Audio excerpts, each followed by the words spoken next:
Sir Shyamlal जी कह रहे हैं कि 11 नहीं बजने देंगे, मौर्य बुला देंगे। कि सारे के सारे पिंचा जी को निपटाने में लगेगा। हम भी है राहों में, ये वो लोग हैं। सर युवाओं का झुकाव वो आईएलपी की तरफ भी बढ़ रहा है, इसको रोक पाने में कामयाब होगी कांग्रेस। वो सोशल मीडिया में माने तो आज ही लालचंद मुंडा वो जीतते हुए दिखाई देते हैं कि आपका मुकाबला किससे है, आरएलपी या बीजेपी से? सरदार शहर के अंदर चुनावी रंगत है वो आ चुकी है, तमाम पार्टी अपनी अपनी ओर से पुरजोर कोशिश करे, लेकिन आज हम सरदार शहर के अंदर इस कांग्रेस कार्यालय में, ये कांग्रेस का वार जोन है, यहाँ पर हर प्रकार की रणनीति बनाई जाती है कि कौन सा कार्यकर्ता किस गांव जाएगा, जो प्रत्याशी हैं अनिल जी शर्मा वो कौन कौन से गांव जाएंगे, ये सारी कार्यक्रम यहीं से तय होते हैं। ये वार जोन देख रहे हो, यहाँ पर प्रभारी हैं राजेश पारिक, वो लगातार लगे हुए हैं और लगे रहते हैं, आप देख पा रहे होगे। इसके अलावा राजीव सिद्ध हैं जो कि पार्षद हैं, इसके अलावा नगर पालिका उपाध्यक्ष अब्दुल रशीद चाइल हैं जो कि दिवंगत विधायक पंडित भंवरलाल शर्मा की हर नीति में उनके साथ रहते थे, और आज ये लगातार इनके लिए काम कर रहे हैं। आप देख पा रहे हो कि तमाम कांग्रेस के कार्यकर्ता हैं वो अपनी अपनी ओर से प्रयास कर रहे हैं, लेकिन हमारे साथ नगर पालिका उपाध्यक्ष अब्दुल रशीद जी। सर किस प्रकार का कार्यक्रम आपका चल रहा है प्रचार का? गजेंद्र जी, आपको बहुत लंबा समय हो गया है यहाँ पे मीडिया के रूप में कार्य करते हुए, और आप हमेशा देखते आते हैं कि हमारा मिशन केवल चुनाव लड़ना नहीं होता है।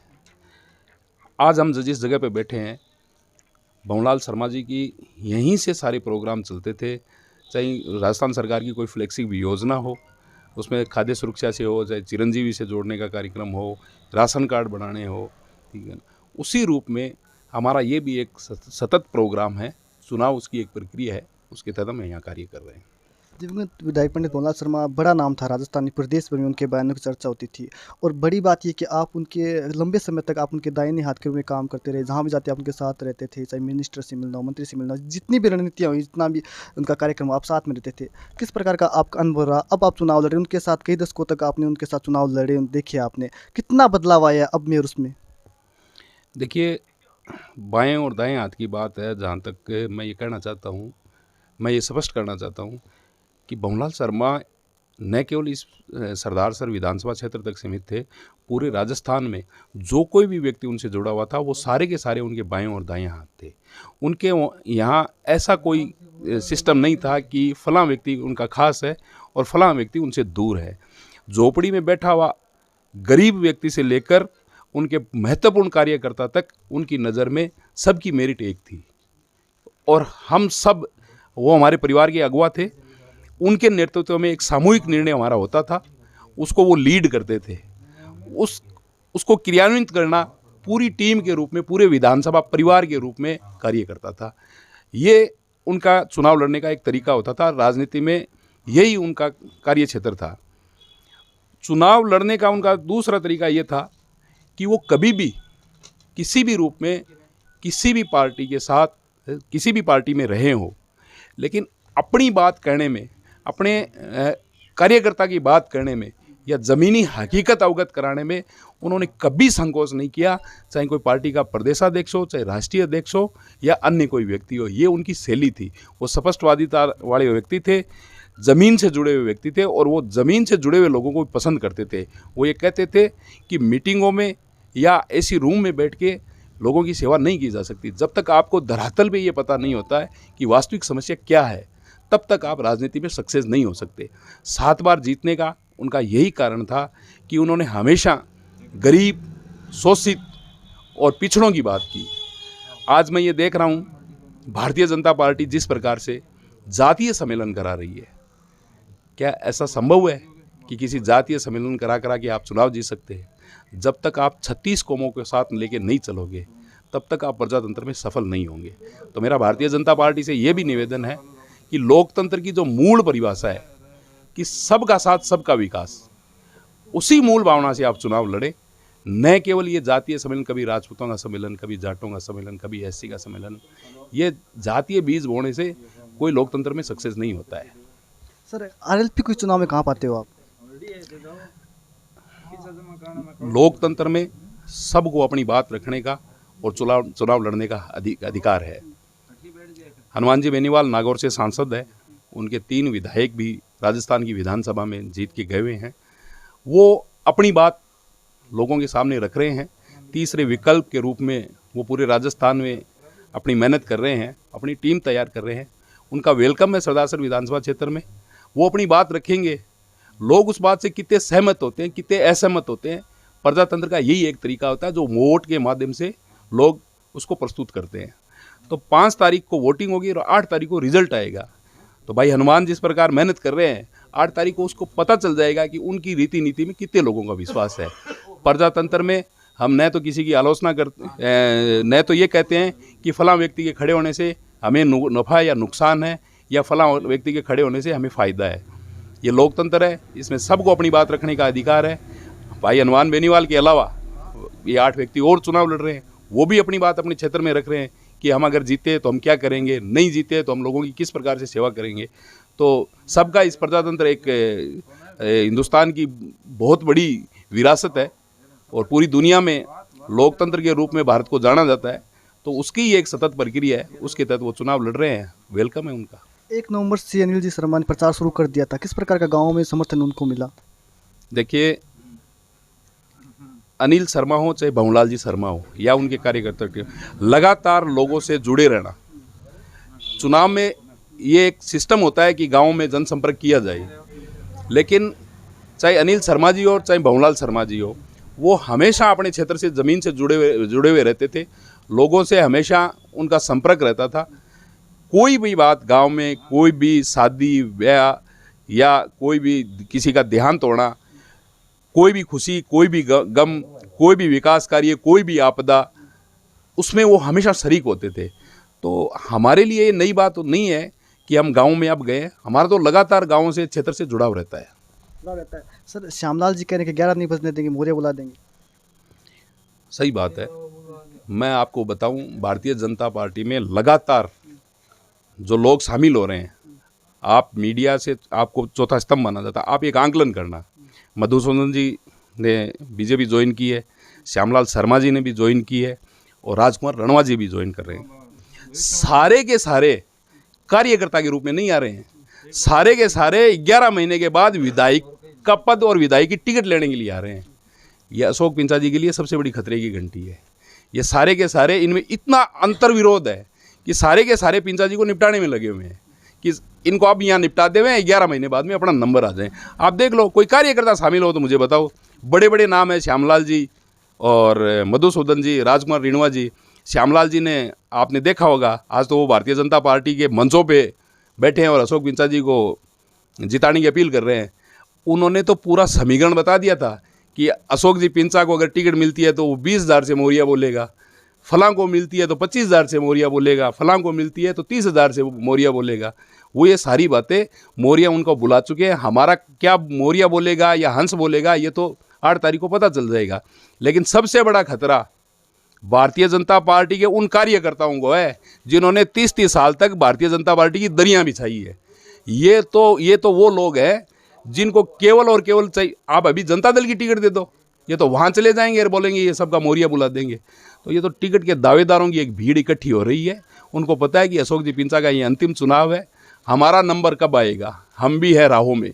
ये वो लोग हैं। 2 अन्य पार्षद भी हैं जिनकी जोड़ी सरदार से चर्चा का विषय बनी रहती है। राजेश जी पारिक जिनको प्रचार कमेटी का अध्यक्ष बना रखा है, पहले उनसे ही बात कर लेते हैं। सर, प्रचार कमेटी का अध्यक्ष बना रखा है, लगातार आप काम कर रहे हो, कैसा माहौल लग रहा है? यहाँ पर सारे ही अध्यक्ष हैं प्रचार कमेटी में। मेरे जैसे तो हजारों कार्यकर्ता हैं यहाँ पर जो लगातार रात दिन लगे हुए हैं। हकीकत ये है कि कुछ लोग दिखाई दे जाते हैं और कुछ लोग पर्दे के पीछे काम करते हैं। नींद आ जाती है कि रात को नींद ले पा रहे हो? मतलब इतना काम कर रहे हो, नींद ले रहे हो? हाँ, नींद आती लेट है, आती ज़रूर है। ऐसे कब शुरू करते हो काम? रात को अंतिम कितना बजे तक रहता है? सुबह 9 बजे स्टार्ट करते हैं, लगभग रात को 11, साढ़े 11, 12 बज जाती है। वार्ड के अंदर लगातार आप बड़े मार्जिन से जीतते हैं। तहसील नगर पालिका क्षेत्र के काफ़ी चुनाव देखे, कैसा माहौल शहरी क्षेत्र में बनना शुरू हुआ माहौल? शहरी क्षेत्र में ऐसा है, काम बहुत किया नगर पालिका ने और बहुत से लोगों को आस भी है। जो काम पेंडिंग रहे हैं, चाहे वो खाद्य गारंटी सुरक्षा हो, चाहे वो पट्टों का लंबित काम हो, काम प्रगति पर था। उस समय जहाँ पर अपने पीक पर था प्रशासन शहरों के संग अभियान, उस समय अचानक से आचार संहिता लगना और काम लोगों के रुके हुए हैं। तो वो काम एक लोगों को इंतज़ार है कि जल्दी से जल्दी ये चुनाव शांति से संपन्न हो और लोगों के काम। एक बड़ा हथियार भी सरदार शहर में कांग्रेस के पास है, यूथ आइकन के रूप में सराजी सीट को जाना जाता है। सर, यूथ आइकन और सरदार से अच्छी खासी युवाओं आपके फैन फॉलोइंग है, कैसे देखते हो इस चुनाव को आप? देखिए, ये चुनाव जो उपचुनाव हो रहा है, ये जो पंडित जी के किए हुए काम है, जो विकास कार्य करवाए हुए हैं, उनके आधार पर जो पहले जुड़े हुए थे वो तो है ही है व्यक्ति, लेकिन उनके अलावा भी लोग उनको अप्रिशिएट करते हैं, और अप्रिशिएट करते हुए और लोग भी अन्य 36 कौम के लोग और जुड़कर और वोट देंगे। अच्छा, युवाओं का झुकाव वो आरएलपी की तरफ भी बढ़ रहा है, इसको रोक पाने में कामयाब होगी कांग्रेस? देखिए, युवाओं का झुकाव आरएलपी की तरफ बढ़ रहा है, ये सिर्फ मीडिया बोल रही है या कोई लोग बोल रहे हैं, लेकिन अगर युवाओं का झुकाव आरएलपी की तरफ है या बीजेपी की तरफ है, ये तो समय बताएगा। कल भी युवा सम्मेलन बीजेपी के द्वारा आयोजित करवाया गया था, उसमें मुश्किल से शायद मेरे हिसाब से 200 ही कार्यकर्ता युवा पहुंचे थे। तो आगे जो कांग्रेस करवाएगी ना, युवा कांग्रेस जो सम्मेलन कराएगा यूथ का, तो उसमें आपको पता चलेगा कि युवा किसके साथ है। एक सर आपसे सवाल है सर, जिस प्रकार से युवाओं का माहौल है वो सोशल मीडिया में माने तो आज ही लालचंद मुंडा को जीतते हुए दिखाई देते हैं, जिस प्रकार से सोशल मीडिया पे माहौल आरएलपी का, धरातल पे क्या स्थिति है? देखो, जब तक 5 तारीख का वोट कास्ट नहीं हो जाए जनता द्वारा, इस बारे में किसी को, क्योंकि भारत में लोकतंत्र में ये परंपरा है कि वोट जो है वो गुप्त दान है, तो मैं ये नहीं कह सकता कि कौन क्या है। हम हमारी जीत को लेके निश्चित रूप से आश्वस्त है। उसका कारण है कि हमने लोगों को काम किया है। दूसरी बात, आपने 10 और 11 तारीख को अशोक जी पिंचा की मीटिंग को कवर भी किया था। अशोक जी पिंचा ने एक बात कही थी कि मैं टिकट नहीं बिकने दूंगा। सरदार सर की जनता ये पूछना चाहती है कि टिकट बेच कौन रहा था और टिकट को खरीद कौन रहा था, उस नाम का खुलासा भाई अशोक पिंचा करे। उसके बाद में उन्होंने एक चैलेंज किया था कि अशोक पिंचा को खरीदने वाला पैदा नहीं हुआ, तो ये भी जनता को बताए कि उनको खरीद कौन रहा था। देखिए, पूरा का पूरा चुनाव भारतीय जनता पार्टी की तरफ से अंतर्कलह में उलझा हुआ है। 11 तारीख, 12 तारीख, 13 तारीख की आपने मीटिंग आपने देखी। ये लड़ाई सरदार सर विधानसभा की हो ही नहीं रही है भारतीय जनता पार्टी की तरफ से, ये लड़ाई हो रही है मुख्यमंत्री के लिए। राजेंद्र जी राठौड़, सतीश जी पूनिया एक ग्रुप में हैं। राजेंद्र जी राठौड़ निश्चित रूप से 7 बार के विजेता रहे हैं और वो अपने आप को मुख्यमंत्री राजस्थान का भविष्य में देख रहे हैं। वो यहाँ के सांसद को निपटाना चाहते हैं, और यहाँ के सांसद है वो आप लगातार देख रहे हैं, राहुल जी कसवा, वसुंधरा जी जब भी कहीं जाती है उनकी कार ड्राइव करते हैं, वो राजेंद्र जी को निपटाने में लगे हुए हैं। तो ये चुनाव, ये उपचुनाव का कोई भारतीय जनता पार्टी में कोई क्लश चल ही नहीं रहा है। भारतीय जनता पार्टी में क्लश चल रहा है 11 महीने के बाद जो चुनाव होगा तो जिले में किसका वर्चस्व रहेगा, इसके लिए पूरे जिले में गोटियां सेट हो रही है राजेंद्र राठौड़ जी की तरफ से और राहुल और राम सिंह जी कसवा जी की तरफ से।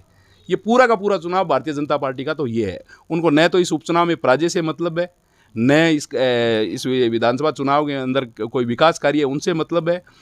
20 साल तक अशोक जी पिंचा ने भारतीय जनता पार्टी का यहाँ प्रतिनिधित्व किया है, और वो ये भी कह रहे हैं कि मैं 5 चुनाव हार गया। मैं भाई अशोक जी पिंचा से कहना चाहता हूँ, ये उपलब्धि नहीं है जो आप माइक पे जाके खड़े हो गए ये कहते हैं कि मैं 5 चुनाव हार गया। ये उपलब्धि में नहीं आता है। जनता ने आपको वोट दिए हैं, आपको अपने अंदर झांकना चाहिए कि आपको सफलता क्यों नहीं मिल रही है। इसका मुख्य कारण ये है कि कोई कार्यकर्ता अगर उनके पास जाता है तो आधे कार्यकर्ताओं को तो ये कह देते हैं कि यार मैं क्या करूं, मेरी राम सिंह जी वगैरह चलने नहीं देते, और आधे कार्यकर्ताओं को ये कह देते हैं कि मैं यार इस काम में मैं क्या करूं, राजेंद्र राठौड़ जी है तो मेरी चलने नहीं देते। ऐसे करके निपटा देते हैं, काम कोई करते नहीं है। यही मुख्य कारण है। उन्होंने आरोप भी लगाए हैं, आपने देखा होगा। उन्होंने कहा है कि साहब मैं तो चुनाव जीतता हूं, लेकिन राजेंद्र राठौड़ जी और राम सिंह जी मुझे चुनाव नहीं जीतने देते। क्या कारण है, क्यों नहीं जीतने देते?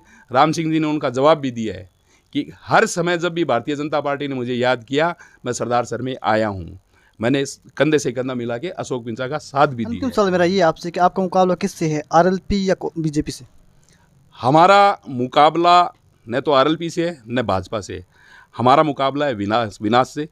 हमारा मुकाबला है 50 साल तक जिस शहर में शांति और सुकून रहा है, ठीक है ना, उस सुकून को और शांति को छीनने वालों से।